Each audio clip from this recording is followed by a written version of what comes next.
Okay, look, I don't have much time. I think Disney's on to me, but I've got to tell you about these things that Disney World's been trying to keep on the DL.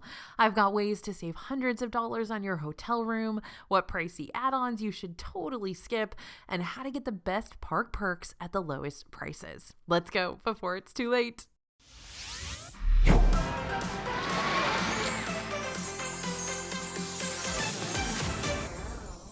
Hey everybody, it's AJ for Disney Food Blog, and today's video could very well be the most important one you watch leading up to your big Disney World trip. Why is that? Well, because today we're going to reveal some major tips and tricks that Disney World isn't going to be advertising on any big billboards or social media ads anytime soon, because these tricks are going to help you save money and time and potentially a whole lot of heartache before you step foot inside the parks and resorts. But before we get started, I got a gift for you because I'm just so glad you're here today. Spoiler alert, we're going to be talking about a lot of resort savings tips today. So if you'd like to do your own research on each of the Disney World owned resorts without having to open up a whole lot of extra tabs on your browser to compare them one at a time, make sure to scan that QR code you see on the screen right now or head to disneyfoodblog.com/hotels for a full list of every single Disney World resort, all in one easy to read and free digital guide. Okay, tip number one that Disney does not want me to tell you, you should never pay rack rate for your hotel. See that final price tag tally for your upcoming Disney World resort stay? How could you miss it? It's rather large, isn't it? Before you confirm your hotel room purchase, remember these wise words from the DFB team. Do not pay full price for your room on site. Do not do it. That rack rate you're seeing is what Disney wants you to be okay with. But for those who aren't okay with paying full price for that room, which is hopefully all of you, Disney also has promotional deals and discounts that you could apply to your upcoming stay to make it potentially hundreds, sometimes thousands of dollars cheaper. So let's dig around. The Disney World website has separate special offers and deals and discount pages with continuous promotional opportunities for hotels and ticket bundles. Oftentimes these discounts can range between 10 to 20% off your total resort stay. But recently we've also seen some limited time discounts as high as 40% off, and that was for hotel stays on Christmas Day in Disney World this year. So you never know what you might find that'll save you really, really big bucks. But here's the thing, Disney's not going to tell you about these discounts if you call to book a hotel room. And they're certainly not going to add them on for you when you're booking a hotel room online. So you want to figure out how to find the discounts first so that you don't have to ask about them, you just find them. And that's why you want to go to that special offers link down at the very bottom of the Disney World website. It's in super small writing. It says special offers. That's where you're going to find the discounts page. Also on our newsletter, if you join our newsletter, which is of course free, we will send you all the info about all the latest discounts as well. But if you want to make it even easier, if you don't have time to keep looking up the latest promotions day after day, you can always consider booking with a reliable travel agent instead. We always work with Small World Vacations. Sue runs it. I've known her for a bajillion years. She is absolutely incredible, and her team is amazing. These are all agents who do this full time. They've been to Disney World and on Disney cruises and Disneyland and international Disney parks a bajillion times, so they are really, really, really reliable. And they're completely free to use. That's the thing a lot of people don't realize about travel agents is that they get paid commission by Disney when they book your trip, so you don't have to pay them. Now they're going to be on the lookout for all the discounts, all the deals, and they will even be able to apply discounts and deals that come out later to the trip that they booked for you. So it's a huge bonus to work with one of those reliable agents. Now I'm going to link their info down in the description just in case you want to reach out to them. But remember, you can also find those discounts on your own at that special offers link too. Next thing Disney does not want me to tell you, you might not need a park hopper ticket. So park hoppers seem like a great idea. You get to do and see more parks in Disney World all in one day. So park hopper add-ons, simply put, let you hop between parks. With this upgrade, you can visit more than one park and really as many parks as you want in a single day. Depending on the time of year you visit, how long you're planning to visit, and which parks you were originally planning to go to, a park hopper add-on can cost between $60 and $85 per ticket. And to be frank, they can be a good idea, especially if you're going on a weekend getaway to the parks and only have a day or two to see everything. But they can also be more of a hassle and a cost than they're worth.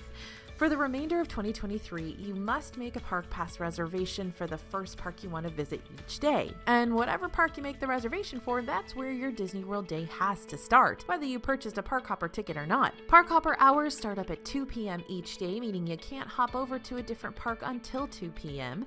And even when the clock strikes 2, you have to make sure you've already entered into the park you already made reservations for first, because if you haven't, you still won't be able to get into that second park. So that's a lot of me talking at you. Let me give you an example. Let's say I make reservations for Epcot, but I've spent my whole morning chilling out by my resort pool until 2 p.m.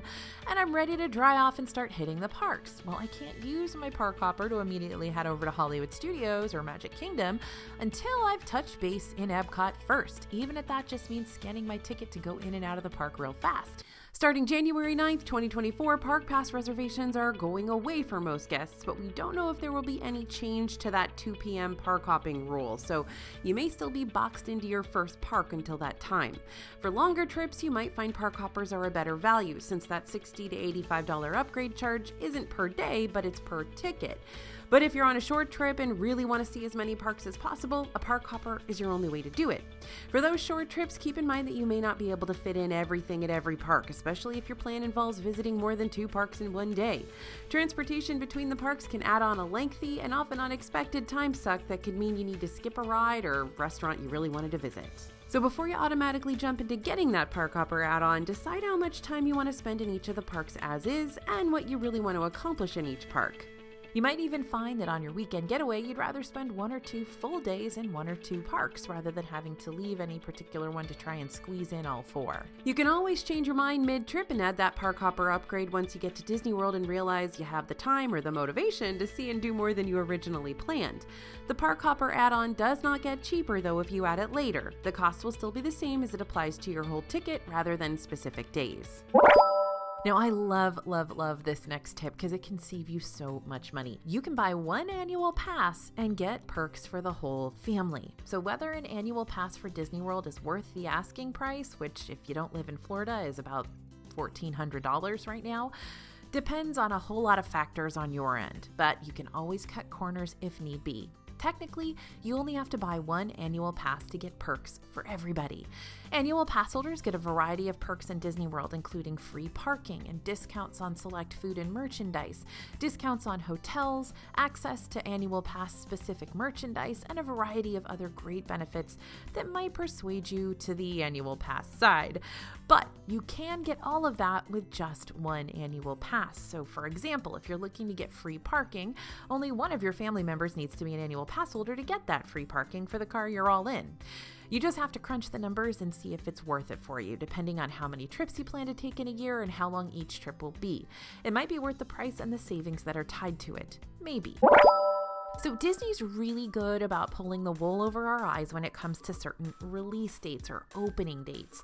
But I'm going to tell you how you'll be able to still use this unpredictability to your advantage. When Disney announces a new ride or attraction or show or restaurant or whatever else they might want to get us amped up about, that initial announcement isn't going to come with a locked-in release date. Instead, you're going to hear something more wishy-washy, like coming in late 2024 or coming in late winter.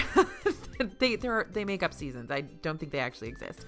And that does make a little bit of sense. After all, when a project is still so early, Disney's not going to give you empty promises of a for-sure attraction opening that they may not be able to fulfill. If you've ever had construction work done on your house, or I don't know, you even just promised yourself you would clean out a closet, how long does it actually take for that to happen, right?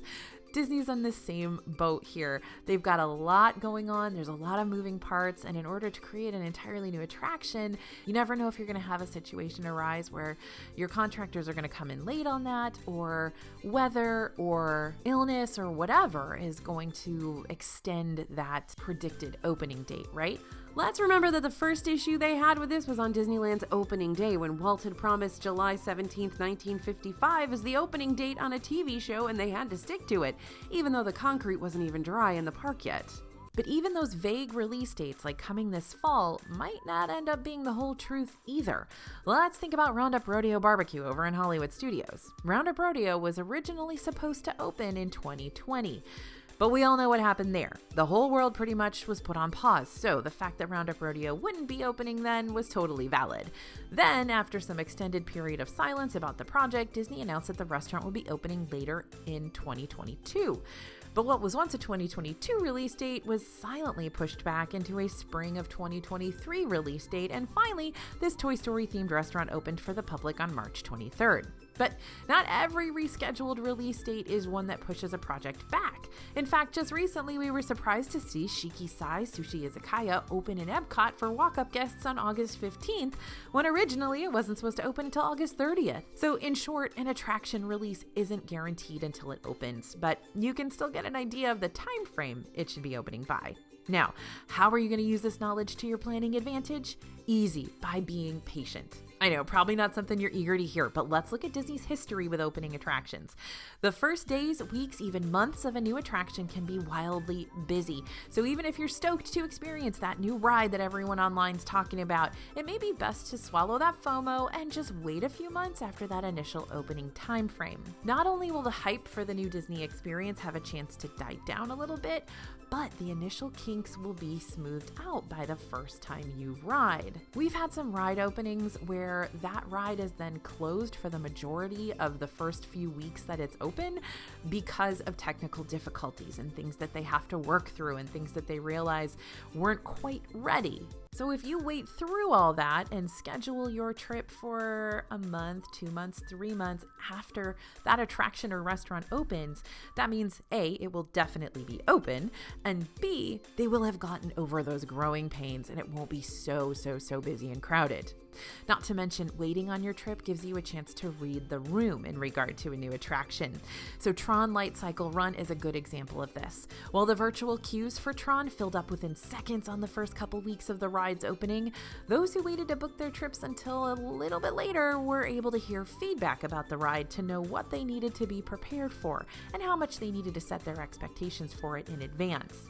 While being one of the first people to experience an attraction inside Disney World is exciting for sure, don't base your whole trip timeline around it, because with the unpredictability of release dates, intense crowd levels, and initial growing pains, it might be more disappointing to visit a brand new attraction sooner rather than waiting to see something when it'll for sure be open and not be as chaotic an experience. Okay, heads up, there are lots of ways to save money on food. You'd think that we here at DFB wouldn't want to tell you this next Disney World hack, since talking about Disney snacks and food is pretty much our favorite subject ever. But more than we love the food, we love making sure that you're set up for success during your trip. That is why we do what we do. So that means we've got to tell you about one of the biggest food saving tips of them all. You don't have to pay for each of your meals inside the Disney bubble, or any of your meals, really. Buying food in the parks for every single meal, every day of your trip, for every person in your party, is unbelievably expensive. No, really, even the quick service locations can tally up to $15 or $20 plus per person, which might not be the worst price in the park, but it's still probably more than you typically pay for fast food back home. So here's the thing, you can save big on food by bringing your own in your park bag. Snack bars and cereal boxes, sandwiches, chips, whatever kind of delicious treats you want to bring can help significantly cut down on your food costs. These savings could eventually add up to equal the cost of another park day for you or another souvenir you've been eyeballing. Even if you're flying instead of driving, which means you're not really going to have much room to pack extra snacks at all, you can always use grocery delivery services to deliver to your hotel, and you can pick them up at Bell Services. So this trick can really save you a lot of money in the end, especially when it comes to water bottles. Illustration time. Examples, here we go. Let's say you decide to order a 24-pack of water from the grocery store via Instacart or some other grocery delivery service. Depending on what you're purchasing and where you're purchasing from, you may or may not have to worry about paying shipping. But for this example, let's say you're using one of the coupon codes or pop-up discounts to get free shipping. Even with free shipping, there's usually a $10 minimum purchase for Instacart, so you'll probably have to tack on an extra purchase to reach that $10 threshold. So let's go ahead and add an 8 count of 20-ounce Powerade bottles, because yay for electrolytes. Now, the average price for a 24-pack of water and an 8 count of Powerade is going to be around $15. You know how much $15 will get you for beverages on Disney property? Maybe 3 bottles of Powerade and maybe 3 bottles of Dasani. And I'm not talking together. I'm talking 3 bottles of either, not total. 3 bottles at Disney versus 32 bottles using a grocery app.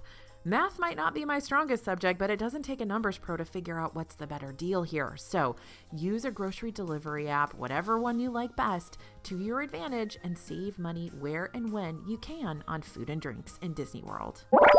Now, speaking of food, let's talk Disney dining plan. Guests are kind of divided on how they feel about the returning Disney dining plan because what Disney pitches to you is all the best parts about the Disney dining plan. Sorry, I'm putting the cart before the horse. Here's a little DDP background for you. After years of being MIA, the Disney Dining Plan will return to Disney World on January 9th, 2024 for those who book a vacation package, which includes both hotel and tickets. The Disney Dining Plan allows you to prepay for each of your meals around the parks beforehand so you don't have to worry about paying out of pocket for all your food once you get to Disney World. Now, on the Disney World website, the Disney Dining Plan is celebrated as a key add-on that helps make your Disney dining experience flexible and convenient and possibly a way to save money on meals. But this may have some rose-colored glasses. We have a whole video out now talking about how the Disney Dining Plan could be a little bit more harmful to your trip than helpful. Not always the case, but there are some things to watch out for. And here's what it boils down to. If you don't do your research and you just add the Disney Dining Plan assuming it's always going to be a better choice than paying out of pocket for meals, you might find yourself blindsided by some pitfalls in this service you didn't know existed. That's why you're here with DFB, because we're going to tell you all the specifics. We've used it a million times. See, you might end up paying way too much for food you're not able to eat in a single trip. Or you could find yourself being forced to book way too many table service meals that'll eat into your ride time. There are lots of kind of issues or concerns depending on how you want to do Disney World. Now, while the DDP can be very useful, you're going to need to know just what to expect when you purchase this hefty add-on to your already expensive vacation. And that's why we've come up with a brand new guide located on dfbstore.com that's all about how you can maximize your Disney dining plan. If you're on the fence about whether or not you actually want to buy it or not, this guide can help you figure out the pros and cons of this service and give you a realistic cost analysis to help you decide with confidence whether the Disney Dining Plan is going to help you or hurt you. This brand new DFB guide to maximizing the Disney Dining Plan is for sale now over on dfbstore.com, so you can pick up a copy today. Don't forget to type in code YouTube for an extra discount before you check out. And remember, this is guaranteed. If you don't love it, we'll get your money back, no problem. We know that not everybody's going to benefit from our guides, so you don't have to worry about that.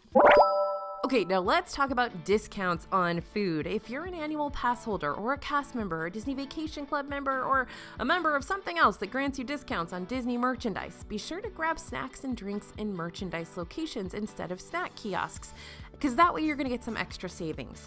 Snack and drink kiosks generally don't accept membership discounts, but if you grab your snack from a merchandise location instead, that's a whole different story. Some spots that are considered merchandise locations actually do have some of our favorite snacks too.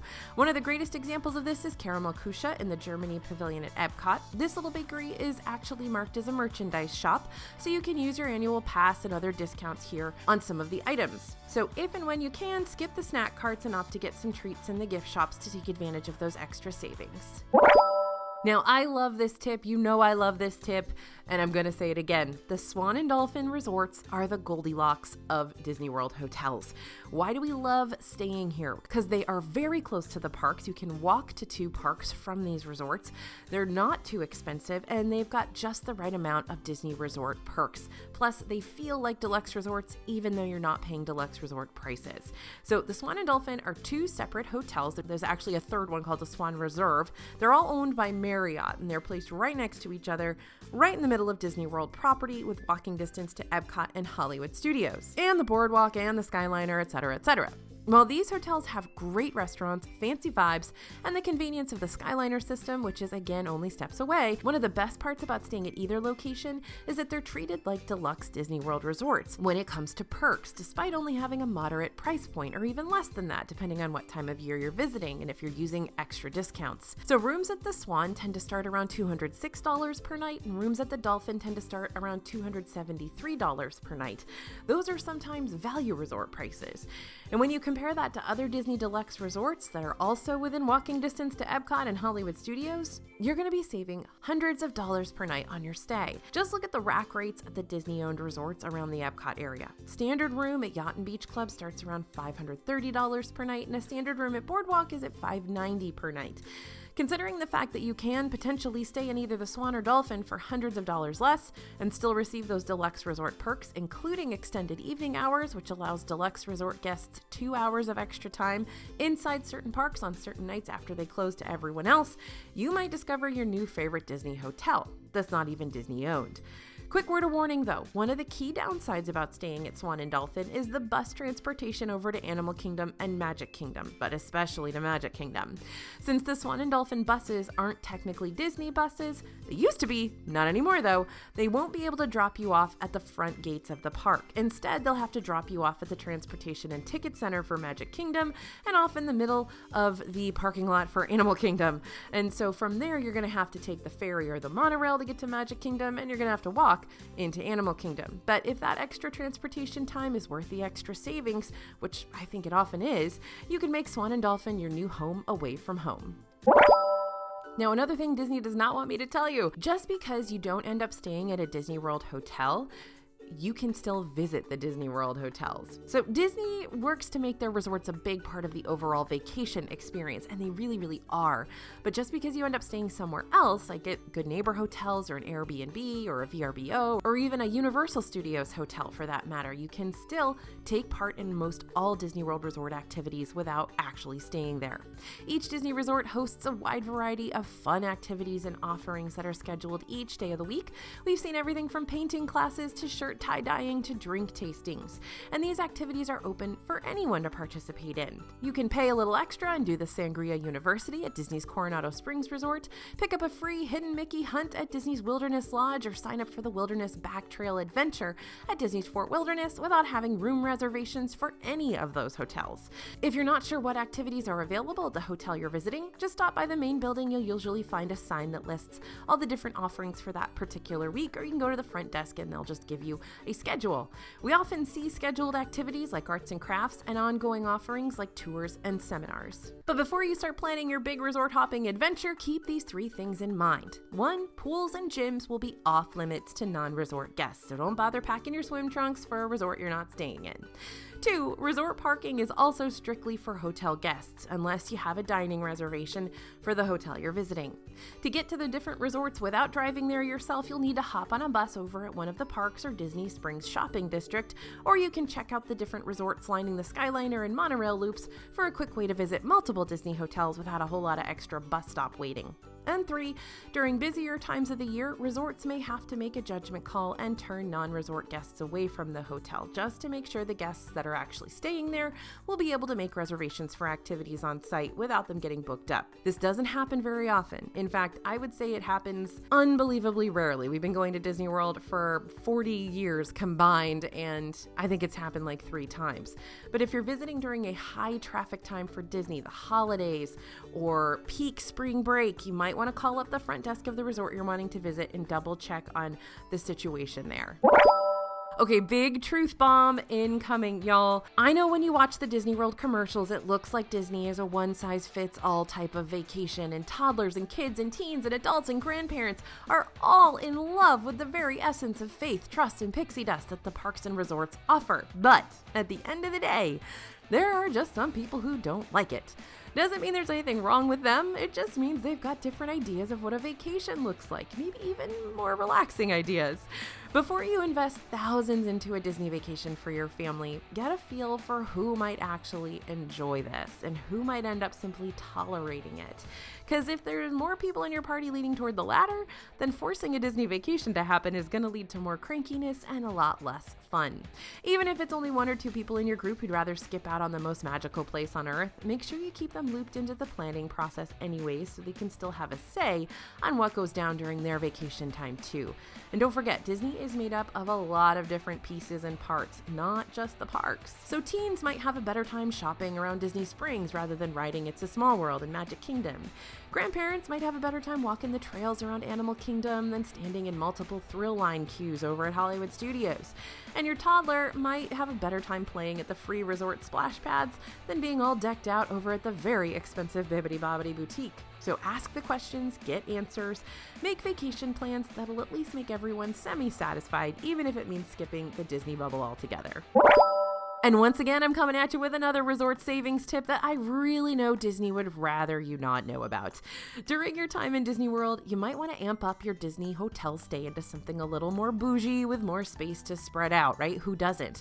Which means you might want to consider a Disney Vacation Club villa. Now, am I telling you to buy Disney Vacation Club? No, I've got an even better idea. What's the difference between a regular Disney hotel room and a villa? Well, villa is the term that Disney uses for those Disney Vacation Club properties that are usually a little bit bigger and have some extra amenities like kitchens and laundry and stuff. But good news, you do not have to be a member to stay in these accommodations.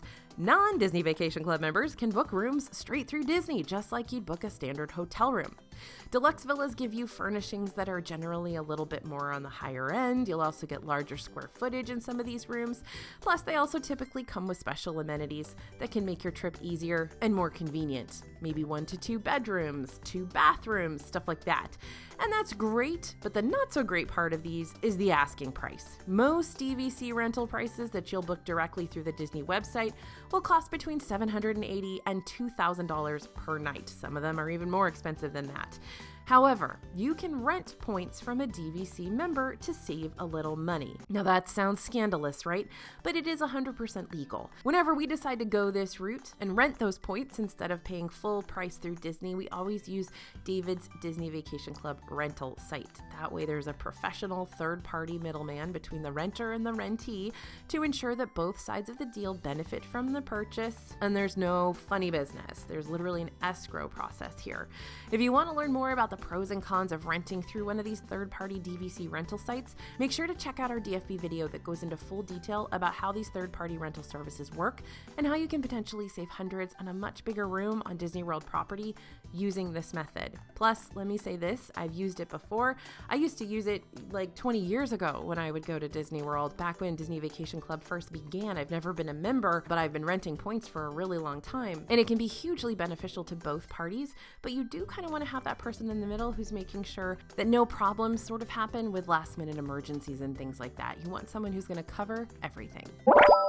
Okay, I better get out of here because I really think I blew Disney's cover, y'all. But before I skedaddle, thank you so much for joining me and my pursuit of Disney tips and tricks today.